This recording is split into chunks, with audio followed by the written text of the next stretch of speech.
आपको 10 मिनट में आपके घर का सामान नहीं मिल पाएगा, 10 मिनट डिलीवरी नहीं होगी। क्विक कॉमर्स कंपनियां 10 मिनट डिलीवरी का दावा भी नहीं करेंगी। सरकार के हस्तक्षेप के बाद कंपनियों ने अपनी ब्रांडिंग से ये दावा हटाने का फैसला किया है। डिटेल के लिए बात करते हैं, रोहन सिंह है हमारे साथ। बताएं रोहन, क्या क्या हुआ? जी, कोई 10 मिनट में डिलीवरी का दावा करता था तो कोई 8 मिनट में डिलीवरी का दावा करता था, लेकिन अब इस तरह के दावे नहीं किए जाएंगे। जो तमाम क्विक कॉमर्स कंपनियां हैं, चाहे वो ज़ेप्टो हो, ब्लिंकिट हो या जोमेटो, स्विगी जैसी कंपनियां हो, कोई भी आपको एक टाइम बाउंड या 10-15 मिनट जैसी जो डिलीवरी का दावा करती हैं वो नहीं करेंगी। दरअसल सरकार पिछले 1 महीने से कई लगभग जितनी क्विक कॉमर्स कंपनियाँ हैं उनके साथ मुलाकात की थी। खासतौर पर श्रम मंत्री मनसुख मांडविया ने तमाम जो रिप्रेजेंटेटिव थे तमाम इन कंपनियों के, उनसे खुद बात की थी। उसके बाद इन तमाम कंपनियों ने सहमति जताई है कि इस तरह के दावे अपनी ब्रांडिंग में या विज्ञापनों में वे नहीं करेंगे। जैसे कि इसकी शुरुआत तब ब्लिंकिट ने की है। ब्लिंकिट ने जो पहले जो दावा करती थी कि 10,000 से ज़्यादा प्रोडक्ट उनके 10 मिनट में आपके पास डिलीवरी कर दी जाएंगे, तो वो उन्होंने चेंज कर दिया है। उन्होंने कहा है कि 30,000 से ज़्यादा प्रोडक्ट है वो आपके डोर स्टेप पे पहुंचा देंगे। तो 10 मिनट का जो डिलीवरी का दावा था वो पहले ही हटा दिया जा चुका है। और पिछले कुछ समय में आप देखें कि बहुत सारी कंपनियों ने, बहुत सारे जो गिग वर्कर्स हैं उनमें बहुत रोष था। नए साल से पहले उन्होंने हड़ताल किया था, क्रिसमस से पहले हड़ताल हुआ था। इसके अलावा हाल ही में आपको याद होगा कि जो राघव चड्ढा एमपी हैं आपके, उन्होंने एक वीडियो जारी किया था जिसमें ये जो उनके गिग वर्कर्स के इशू थे वो रेज किए थे। ठीक इसी तरह इसका जो जवाब था, एक दीपेंद्र गोयल जो जोमेटो के फाउंडर हैं, उन्होंने एक जवाब दिया था कि वो डेंसिटी के आधार पर डिलीवरी करते हैं, किसी भी राइडर को फोर्स नहीं किया जाता है 10 मिनट में डिलीवरी करने के लिए। तो इस तरह की तमाम बहस चल रही थी, लेकिन इसके बाद अब ये साफ हो गया है कि ब्लिंकिट ने शुरुआत की है। धीरे धीरे जो बाकी कोई कॉमर्स कंपनियां हैं वो भी ऐसा करेंगी और 10 मिनट में जो डिलीवरी का दावा किया जाता है वो अब नहीं किया जाएगा। सड़क के बेघर कुत्तों के काटने के मामलों पर सुप्रीम कोर्ट ने जिम्मेदारी तय करने के संकेत दिए हैं। कोर्ट ने कहा है कि इस मामले में स्थानीय अथॉरिटी के साथ साथ डॉग लवर्स की जिम्मेदारी भी तय होनी चाहिए। और क्या क्या कहा है कोर्ट ने, बता रहे हैं असीम मनचंदा। बेघर कुत्ते के लोगों को काटने के मामले में सुप्रीम कोर्ट ने खुद संज्ञान लिया था और लगातार इस मामले की सुनवाई कर रहा। आज जब इस मामले की सुनवाई हो तो सुप्रीम कोर्ट ने एक अहम टिप्पणी की। सुप्रीम कोर्ट ने कहा अगर बेघर कुत्ते किसी को काटते हैं, किसी को चोट पहुंचाते हैं तो इसमें जिम्मेदारी किसकी होगी। सुप्रीम कोर्ट ने साफ कहा कि इस मामले में जो भी लोकल सिविल अथॉरिटीज़ हैं उनकी जिम्मेदारी होगी। सुप्रीम कोर्ट ने डॉग लवर्स के ऊपर भी सवाल उठाया। सुप्रीम कोर्ट ने कहा कि इससे मामलों में डॉग लवर्स की भी जिम्मेदारी होनी चाहिए। इन लोगों की कुत्तों के प्रति भावनाएं हैं लेकिन इंसानों के प्रति कोई भी सहानुभूति नहीं है। सुप्रीम कोर्ट ने साफ किया कि अगर कुत्तों के काटने से अगर लोगों की मौत होती है तो अदालत इस मामले में आंखें मूंद करके नहीं बैठ सकती है। इस मामले में राज्यों की जिम्मेदारी मानी जाएगी। सुप्रीम कोर्ट ने यह भी संकेत दिया कि राज्यों को कुत्तों को काटने के मामले में लोगों को मुआवजा, भारी मुआवजा देना पड़ेगा, क्योंकि 5 साल हो चुके हैं और राज्यों ने अभी तक नियमों का पालन नहीं किया। हालांकि सुप्रीम कोर्ट ने अभी इस मामले में अपना फाइनल आदेश नहीं दिया है। सुप्रीम कोर्ट आगे भी इस मामले की सुनवाई जारी रखेगा और 20 जनवरी को इस मामले की सुनवाई सुप्रीम कोर्ट में दोबारा से होगी। और अब बजट की बारी है। भारत का सालाना केमिकल कारोबार $220 बिलियन का है। गुजरात इसमें सबसे आगे है। केमिकल सेक्टर की बजट से क्या है डिमांड, जानने की कोशिश की हमारे संवाददाता केतन जोशी ने।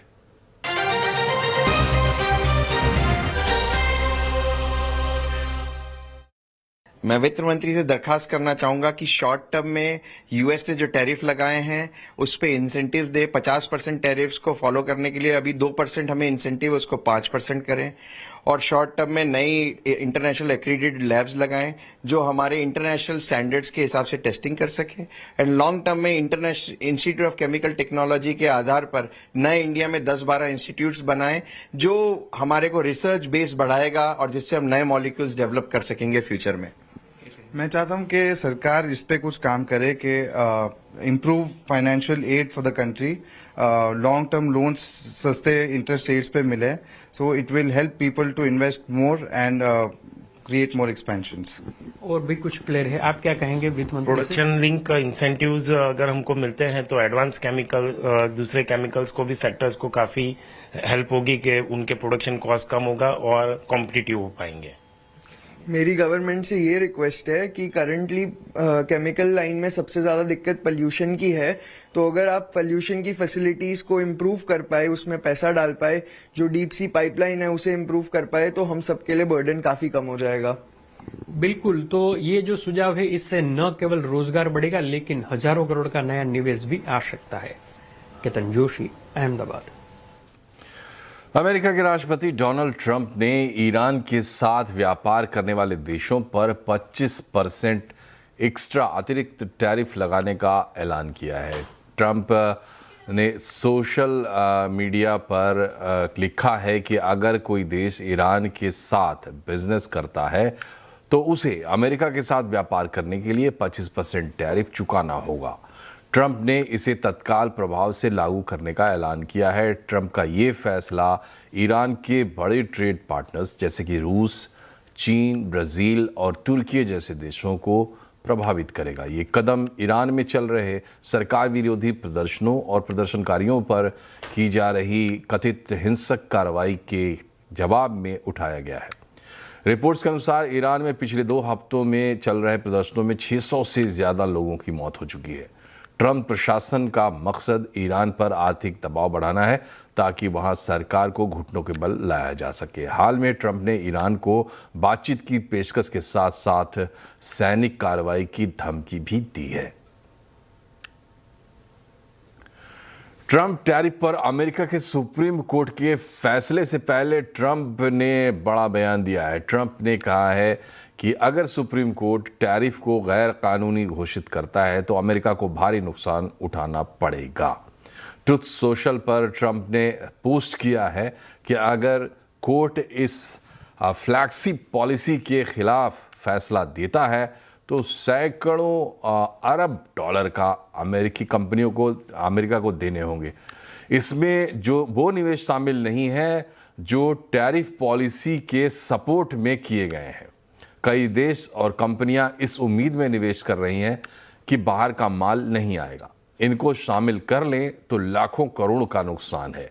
ये इतनी बड़ी उलझन पैदा करेगा कि देश के लिए इसका भुगतान करना असंभव हो जाएगा। ट्रंप ने कहा है कि अगर सुप्रीम कोर्ट अमेरिका के खिलाफ फैसला देता है तो हम बर्बाद हो जाएंगे। और सीएनबीसी आवाज आज पूरे 21 साल का हो गया है। इस मौके पर आज बाजार के दिग्गज सीएनबीसी आवाज पर जुटे। इस मौके पर बीएसई के मेंबर रमेश दमानी ने मार्केट आउटलुक पर बातचीत की और बताया कि फ्यूचर्स ग्रोथ कैसी रहेगी।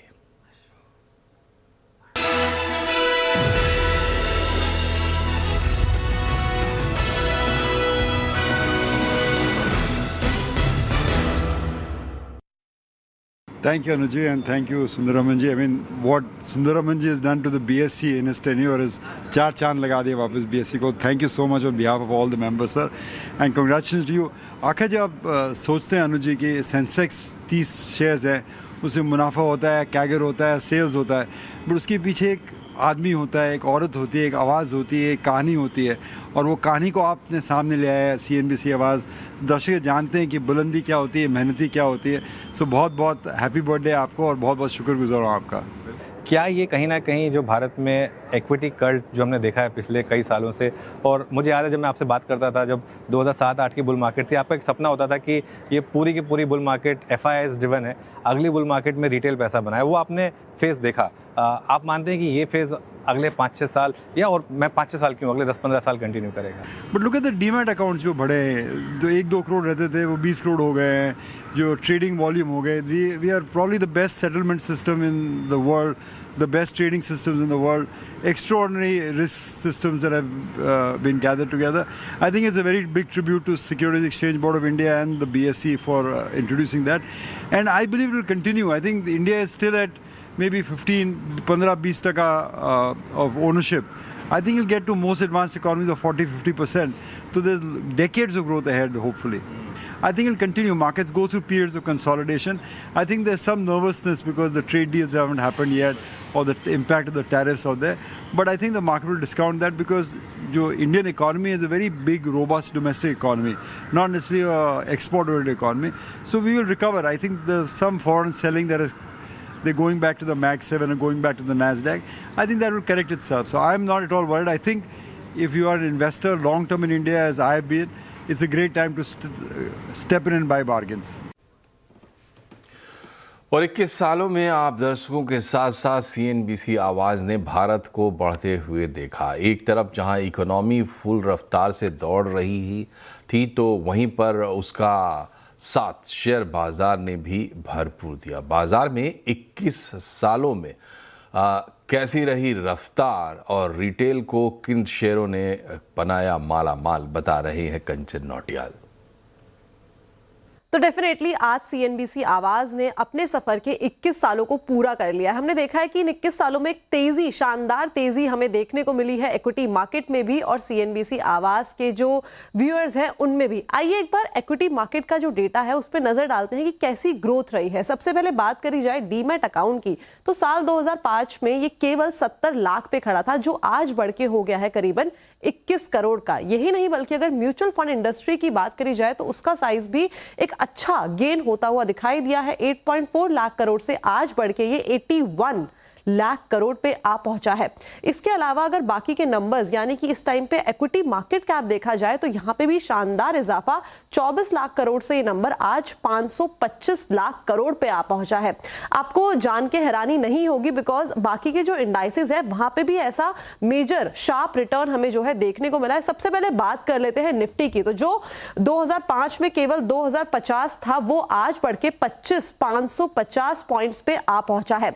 यही नहीं कि इस टाइम पे बात करी जाए निफ्टी 50 ट्राई की तो 2450 से इसने 26,100 तक का सफर केवल 21 सालों में कंप्लीट कर लिया है। आगे बात करते हैं सेंसेक्स की, 6,550 से ये डायरेक्टली आ गया है 83,000 पॉइंट्स पे। इस टाइम पे हमें जो सेंसेक्स है वो होवर करता हुआ दिखाई दे रहा है।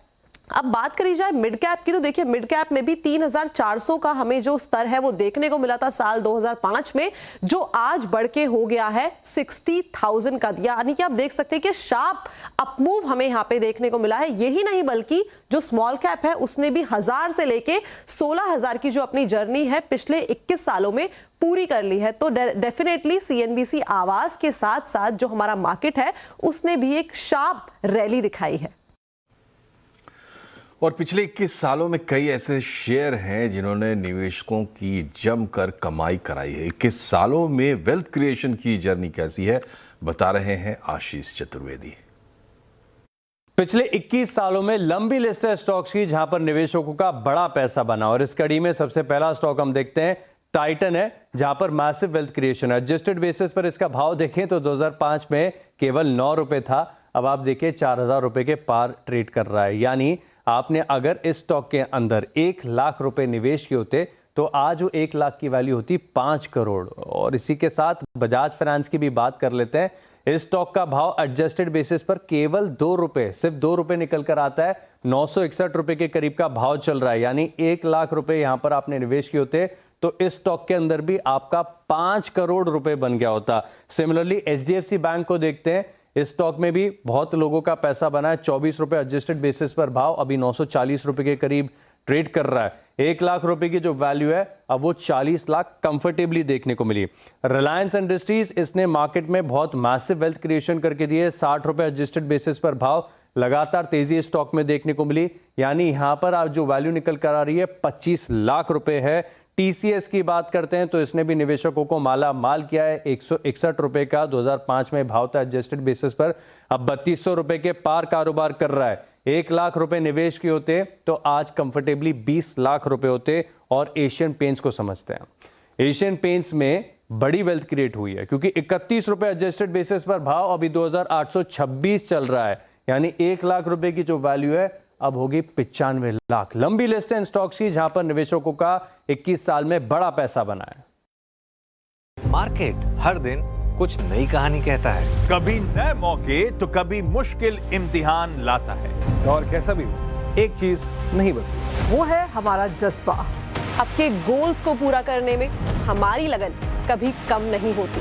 हर पल तैयार रहना, हर मूवमेंट के साथ चलना, ये सिर्फ काम नहीं, हमारी आदत बन चुकी है। बात चाहे आज के फैसलों की हो या कल के सपने पूरे करने की, आप करते हैं सिर्फ हम पर भरोसा।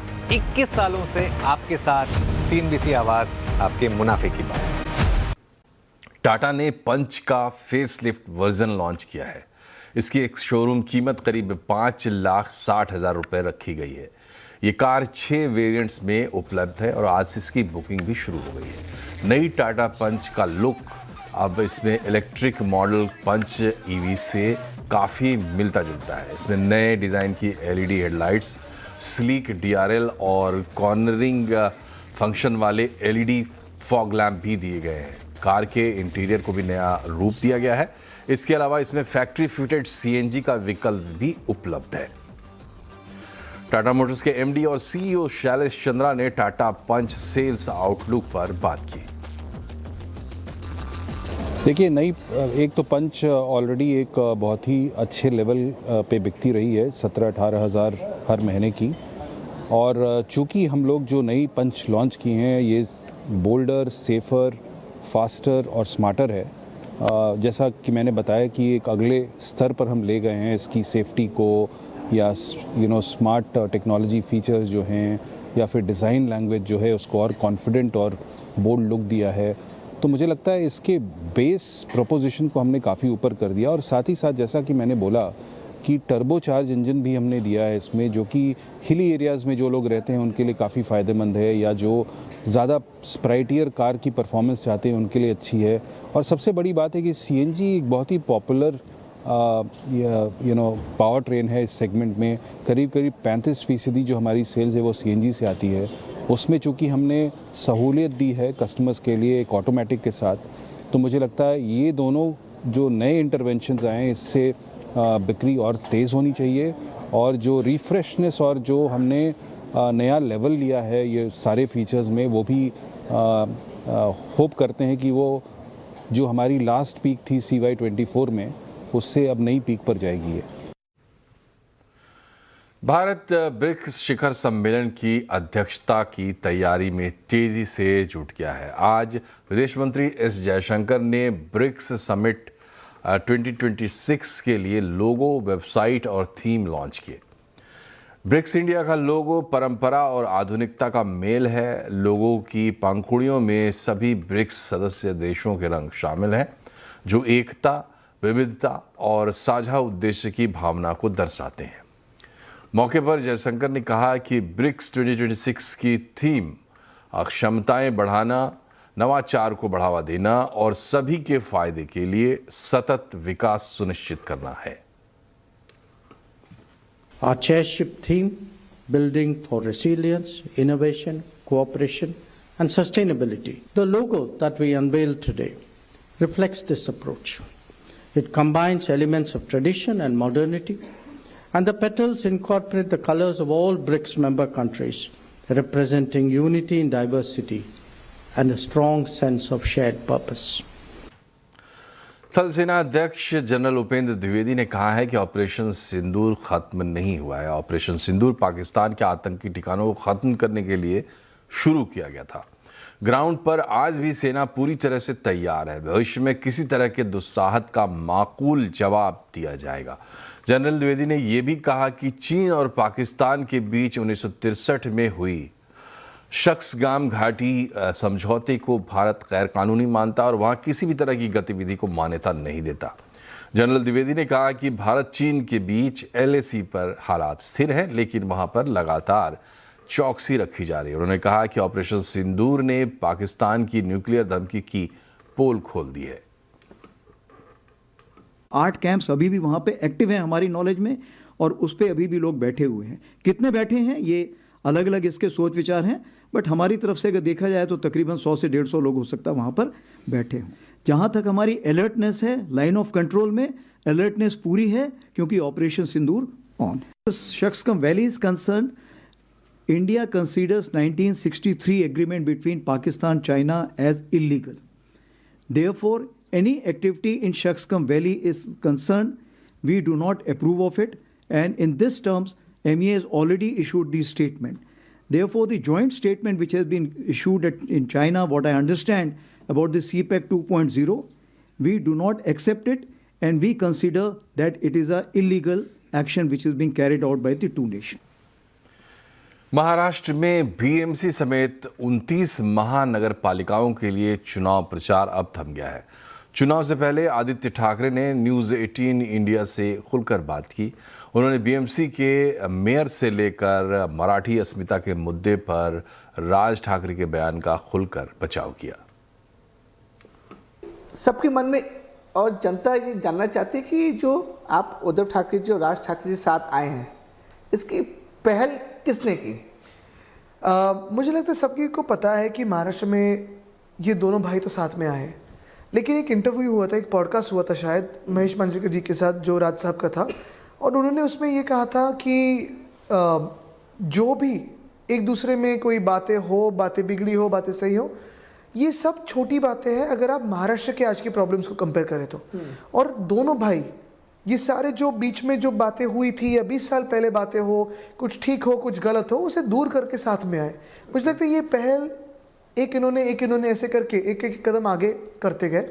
लेकिन जैसे ही वो बयान आया और जैसे ही उद्धव साहब ने भी कहा कि चलो साथ में आने की ये सही समय है, पूरे महाराष्ट्र में एक अलग जोश बन चुका था, एक उत्साह बन चुका था, और फिर पीछे मुड़ना मुमकिन नहीं भी है और ठीक भी नहीं था। और मुझे लगता है जो हुआ वो इतना सही हुआ कि महाराष्ट्र में एक ताकत बन चुकी है। साथ में तो बैठे हैं, लेकिन सबसे बड़ा who is the boss? Boss कौन होगा? अगर आप लोग जीतते हैं बीएमसी में, राज ठाकरे जी बॉस होंगे या फिर उद्धव ठाकरे जी बॉस होंगे? मतलब एक वन मैन तो बॉस बनेगा ना कि देखो, आपको सच में बताऊं, पार्टी में तो बॉसेस क्लियर है, दोनों पार्टी में अपने अपने बॉसेस क्लियर है, अभी आपका गठबंधन हो गया। लेकिन दोनों फैमिली अगर आप जैसे आज एक तरीके से साथ में आई है, दोनों भाई साथ में आए हैं, अगर आप उनके साथ बैठो तो वो एक दूसरे के मन को जानते हैं, दिल को जानते हैं। और मुझे लगता है कि दोनों भाइयों में कभी ये बॉस है और ये बॉस, ऐसा नहीं हो सकता है। दोनों भाई और दोनों बॉस के लिए एक साथ नहीं आए, दोनों आए हैं, वो मुंबई के लिए साथ में आए, महाराष्ट्र के लिए साथ में आए। तो मुंबई में बीएमसी का चुनाव 9 साल के बाद हो रहा है, लेकिन सबसे बड़ा सवाल यह है कि मुंबई का विकास आखिर कैसे होगा। आवाज अड्डा में आज इसी पर होगी बड़ी चर्चा। सबकी मुंबई, सबका विकास, शाम 7:57 पर।